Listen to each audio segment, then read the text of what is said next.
Good day, class. I am teacher Jasmine. Are you ready for our today's discussion?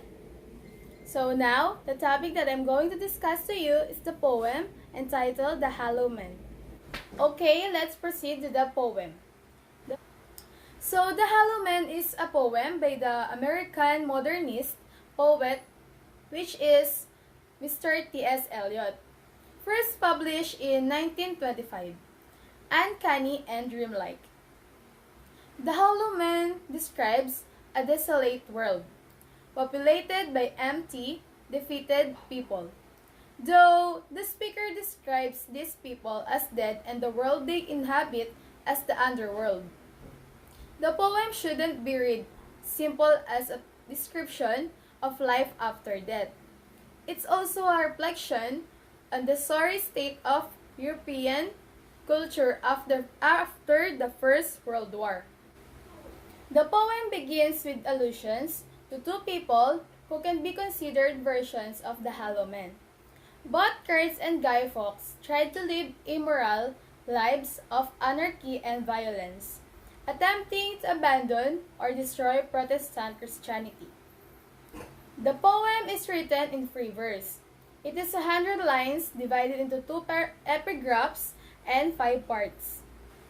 So the first stanza of the poem imagines a group of scarecrows leaning together on a dry river bank. On the other side of the river, ancestors who have died see the men of the arid bank as hollow, because they are too inert to act even violently. They are neither moral nor immoral, but stuck in a purgatory of a moral inaction. In the second stanza, the speaker is afraid of meeting the eyes of the dead in sleep. Eyes are motif of the poem, symbolizing moral certainty and judgment. And in the third part, the poem describes death's other kingdom in despair, powerful images. The hollow men raise stone images in religious supplication, but with a dead hand, they say ardent prayers, but to a broken stone. In the fourth section, the poem describes the desert valley where the blind hollow men gather on the bank of an overflowing river under dying stars.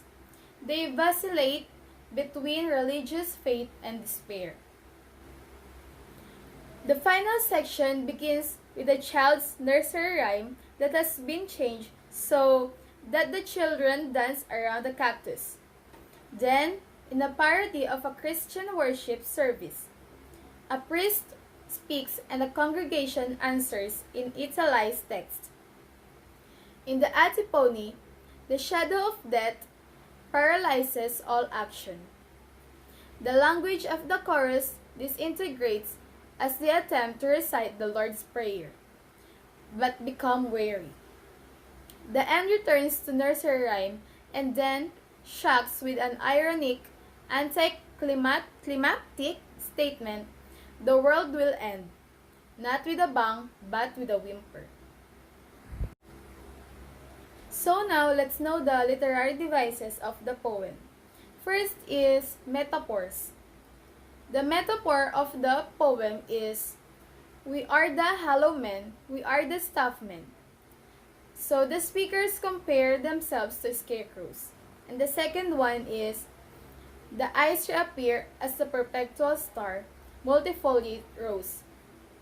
So the eyes, a symbol of both faith and judgment in the poem, become the perpetual star, a symbol for the Christian faith, and the rose, a symbol of both Jesus and paradise.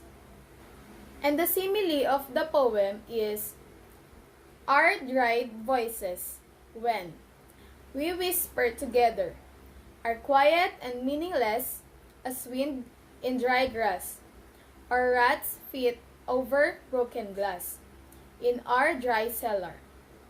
So the speaker compares their voices to the sounds of wind in the dry grass and rats feet over broken glass, because They have the qualities of being quiet and meaningless. And next is alliteration and assonance. First is alliteration. Rat's coat, crow's skin, cross stabes, and the repetition of S and C sounds. And the assonance is the supplication of a dead man's hand, and repetitions of an sound. So now, let's know the theme of the poem. First is failure. Failure is the major theme in the Halloween. Eliot collects examples of failure in the figures of Kurtz and folks, who both failed at living an anarchic life. And the next theme is fate. Fate is explored in the Halloween through contrast. First, there's the contrast between the Halloween themselves, who are paralyzed by amorality, and those who have crossed the river into the afterlife with direct eyes, representing faith and moral clarity. Then, there's a contrast between the arid desert, the dead land of faithlessness, and the dream state in sleep, where the narrator has access to a distant, fading world of faith, represented by the figures of the wind singing, the tree swinging, and the fading star. Okay, that's it for today. I hope you have learned in this video. Thank you for watching. Bye!